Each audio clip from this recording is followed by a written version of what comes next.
Hello friends, in continuation with the last lecture, what we have seen is nothing but the types of the semiconductors, right? So whether it is a kind of the intrinsic semiconductor or the extrinsic semiconductor. Now, uh, now we have defined about the semiconductors, but let's talk about the band gap, right? So generally we distinguishes the semiconductors from the other type of the materials on the basis of the energy band gap they possess, right? Now, this band gap is possessed by the semiconducting materials are having the two kinds of the okay. So whether that band gap is a direct band gap or the indirect band gap, means how it can be defined, okay, whether that material is having the direct band gap or the indirect band gap. In this lecture we are going to talk, okay. So what we are going to talk here, so that is nothing but the direct and indirect band gap. Okay. Now, as we know that if suppose we assume that the electron present within it and it is traveling through the perfect periodic lattice. Okay. So let's consider the single electron system. Okay. So and electron is traveling through the periodic potential. Okay. So or as lattice, okay, would say. Then what happens that when this electron is okay, and if it is suppose this is something like having the one dimensional periodic array of the atoms present over there, and this electron will try to travel through it, so having some possessing some velocity. So when this electron is trying to travel through this lattice, obviously it possesses a kind of the wave function along with it. Okay. Now this is one dimensional case. I consider this direction as a x-axis. Okay, along the x-axis it is traveling, or it is propagating through that. Okay, with some propagation constant k. Okay, it has some propagation constant. Propagation constant is k.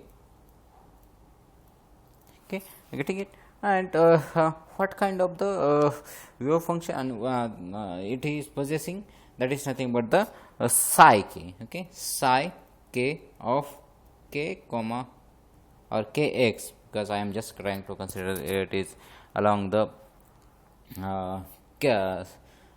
x axis and the x space dependent. Okay, so this propagation constant is also called as the wave vector. Okay, so it is also called as the wave vector. Okay, getting it. Now this space dependent function, okay, I am just trying to write down about the space dependent wave function. It is a space dependent wave function. Okay, that is nothing but the psi k. K is in the k space, that is a reciprocal lattice space. Okay, k space means along the x axis is because time dependent. Why I am not considering, I am not going details about the time dependent properties right now. I am much interested in the space dependent part. So now here what happens that the psi k of x is represented with the something like, okay, some corresponding constant that is modulation constant, that is u, capital U of kx into x, okay, kx into x into e raised to I kx, because when the wave is propagating through the material, then its plane wave is represented with e raised to I kx with some constant of the proportionality, or what you can say that this is nothing but the constant of the that wave modulation constant. Okay, so because this ukx or x modulates the wave function according to the periodicity of the lattice. Okay, so normalization constant is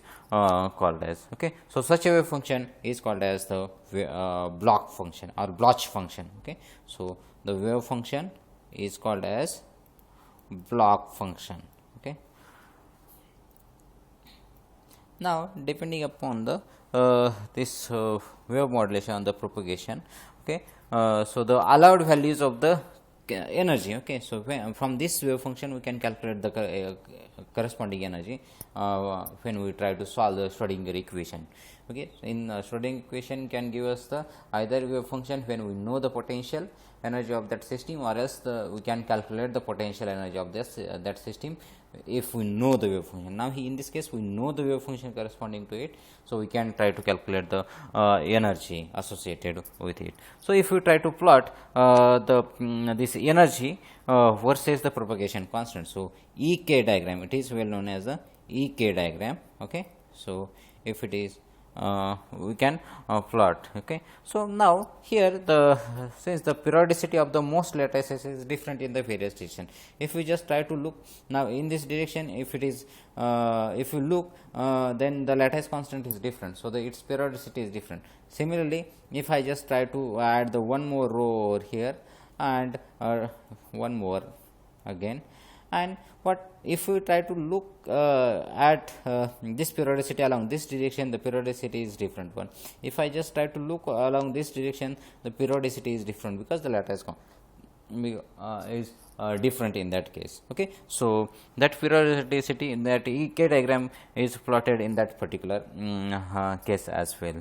Okay, so the various direction EK diagram must be plotted for the various crystal directions. Okay, so the full relationship between the EK is a complex diagram. Okay, so the when we try to plot this EK diagram, then obviously the if you consider the three-dimensional case, then and along the different direction, then the EK diagram must be the very complex surface, or else the which should be visualized in the three-dimensional case, that will be visualized, but we are not that much interested in three-dimensional case. Now the band structure, if you try to consider for the any particular material such as the gallium arsenide, okay, band structure, okay, means the when the this is something like suppose this is a valence band and this is a conduction band, this band structure, okay, this is just the representation of it.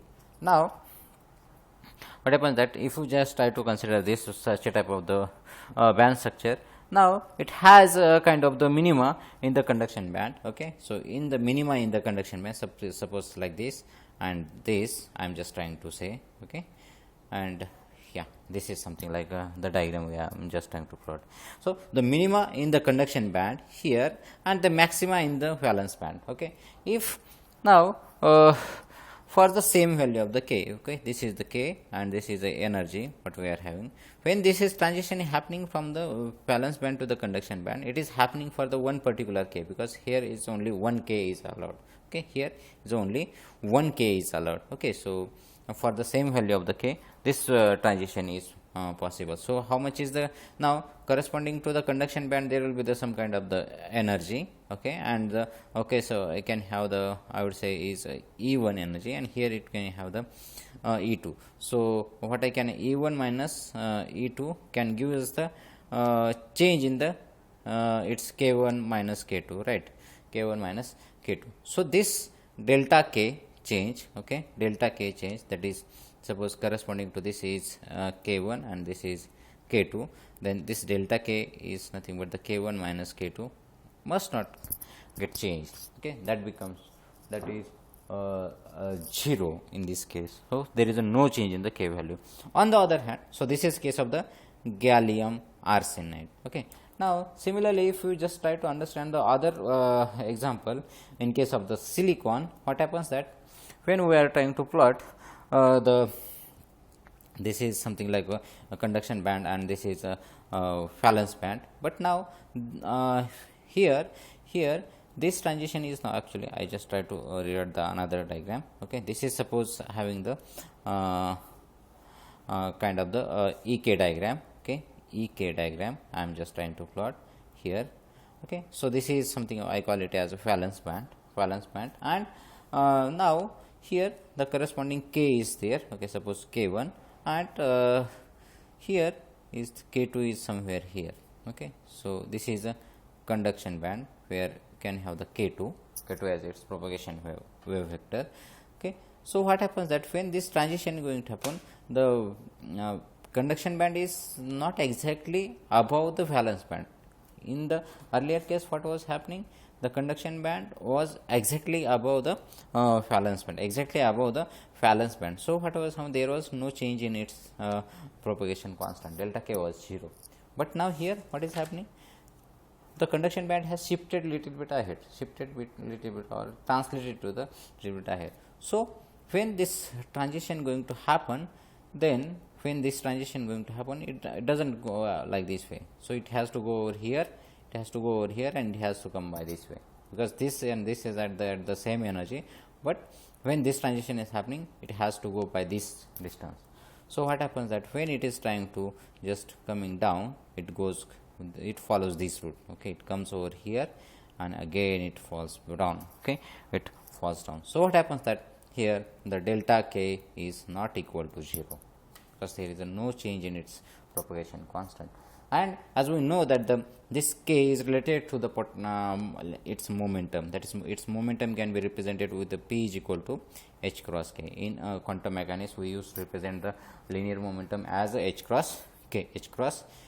So k is nothing but the propagation constant. So here we can call it as when there is a change, there is no change in the its momentum, then and on the other hand no change in the momentum, in the sense that the conservation of the momentum happens, then that will be the direct transition. Okay, so the direct band gap that material will be possessing. But here this transition is happening, but this is not the direct way it is happening, because to conserve the momentum, what happens that it has to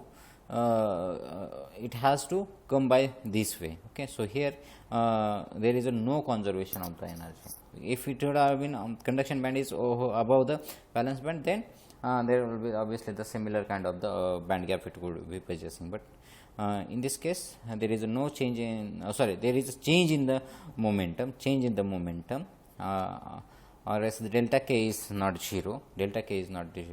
So such a type of the material possesses the indirect kind of the band gap, getting it? And here it does have the direct band gap. Okay, this is similar kind of or very simple thing to understand. Okay, now thus the electron making the smallest energy transition, that is what we have transition from the conduction band to the valence band in case of the gallium arsenide, can do also without change in its k, so the delta k becomes a 0. Okay, on the other hand, in this case of the silicon, okay, in a silicon case and in the gallium arsenide, in the silicon case, what happens that when this transition is happening from the minimum point of the conduction band to the maximum point of the valence band, this requires the change in its momentum, that is the delta k is not equal to 0. So there are two classes of the semiconductor energy bands, that is direct band gap as well as the indirect band gap, and can be seen from these two diagrams, right? So when this is happening, now when this transition is happening from the conduction band to the valence band, it emits a kind of the energy. Generally it is in the what we call it as a light energy is emitting. Okay, light energy. Okay, Eg we call it as energy band gap. Okay, now when this transition is happening from the conduction band to the valence band, it comes by this way. Okay, it just gets relaxation energy, and again from here this transition happens and it emits the light again, but that light energy is not that much what we call it as. Okay, that energy again having the little less energy. Okay, so this is something like okay, indirect band gap of the semiconductor one. Okay, so now we can show that the indirect transition involving the change in the k, in the sense that delta k becomes a non-zero, requires the change in momentum for the electron. When this electron is just making the transition from the conduction band it requires to have the change in its momentum. Okay. So, in a direct semiconductor such as gallium arsenide, what we need, an electron in the conduction band can fall to the empty state in the valence band. So, electron in the valence conduction band falls on the within the empty state in the valence band, okay, giving off the energy difference, giving off the is emitting the light energy and as a photon, okay, light photon. Okay. So, on the other hand, an electron in the conduction band of the conduction band minima of the indirect semiconductor such as in a silicon cannot cannot fall directly from the minimum of the conduction band to the maximum of the valence band. So, to go this kind of the transition, it has to get relaxed. Okay, it has to go get relaxed. Must go the to get this relaxation. It must go through some kind of the change in its momentum. Okay, change in its momentum. Okay, as well as change in its, obviously change in momentum corresponds to the change in its energy. So, it may go through the some kind of the defect states, okay, defect states within the band gap. Getting it? So, what happens that when this transition is happening, it gets little relaxed. So, this energy is called as defect state energy, ET. Okay, defect state energy. Okay, ET, and then from the ET downwards, it get relaxed by emitting the photon energy. In case of the indirect transition, which involves the change in the K, part of the energy is generally given off as heat. Okay. So, the how much amount of the this energy is given off. Okay. So, the part of the energy which is given off by an electron in a conduction band within indirect semiconductor as a heat, that is phonons, okay, heat to the lattice, okay, to the lattice, and rather than as an emitted photon, okay, emitted photon means this transition, when this transition happening, the photon emitted doesn't have that Eg is equal Eg of the, okay, Eg of the photon is not emitted, Eg of the photon. So, the photon energy is not emitted. Getting it? Eg, because this how much amount of the photon energy is emitted? Eg minus, sorry, how much it is? That is nothing but the ET. ET is the photon energy here, emitted photon energy. Getting it? Defect state energy. From here the transition happens to be. So, this difference between the direct band gap and the indirect band gap structure is very important for the deciding whether the semiconductor can be used in devices requiring the light output. Means this is very much important when we are trying to use them for the particular light outputs. Okay. So, for example, semiconductors, light emitters and the lasers, okay, light emitters and the lasers, just like LEDs and other related devices which will be, or else the lasers generally must be made up of the materials capable of direct band to band transition, or of the indirect materials with vertical transition between the defect state, indirect material. Okay. Now, what happens that these materials can be used, okay, these materials can be used for the making the light emitting devices or the in lasers, or else we can use some materials from the indirect band gap materials. Here the light emission is from the defect state, not from the conduction band. conduction band to the, because this energy is not utilized, because this will be emitted or given off by the material as its phonons, okay, lattice vibrations, or else we call it as a heat. Okay, so we can use such a materials. Okay, defect state, and actually defect states are very much important while trying to use a particular material for light emitting applications. Okay, so the band diagrams for these materials are quite cumbersome to draw in analyzing the devices, and do not provide a view of the variation of the electron energy with distance in the sample. Okay.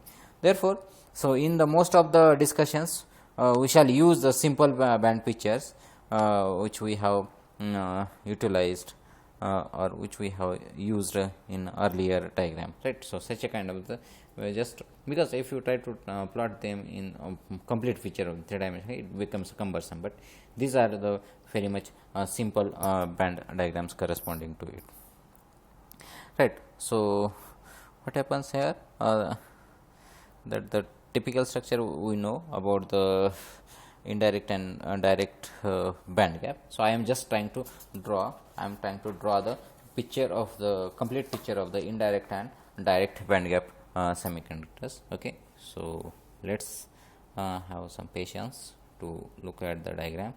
So this is something like valence band, and this is conduction band. Where now, or else, okay, I just plot in the other way here.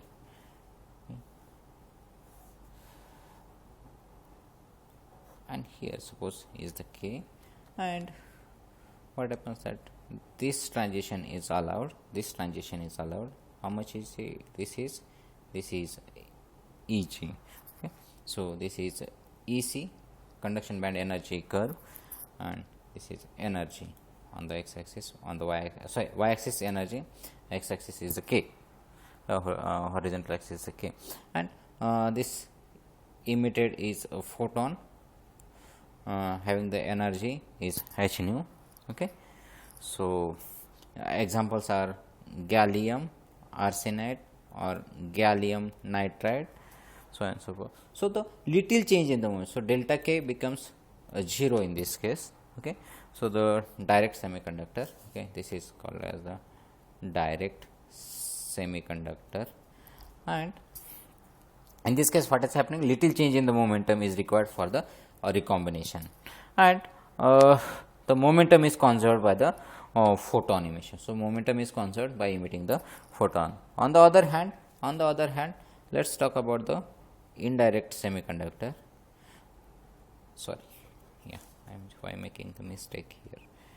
So this is something like, okay, is a K. So I am just trying to plot for the indirect band gap semiconductor. Okay, and here it is, okay.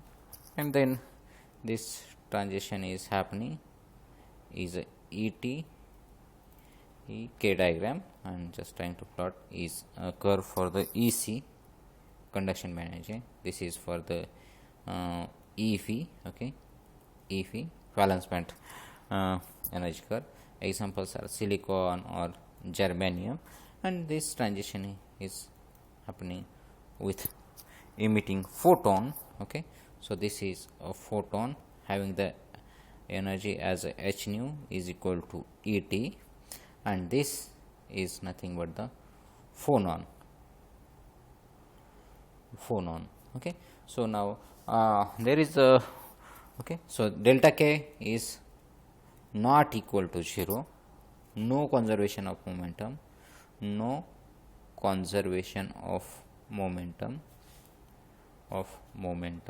and on the other hand here is the conservation of momentum.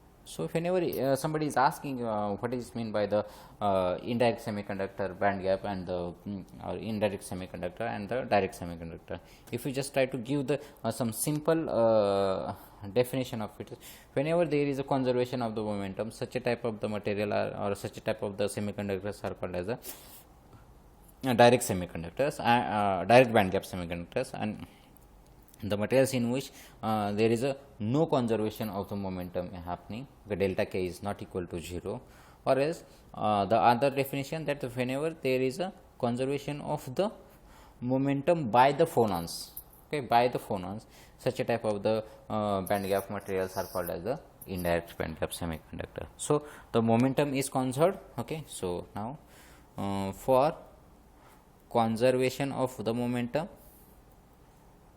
the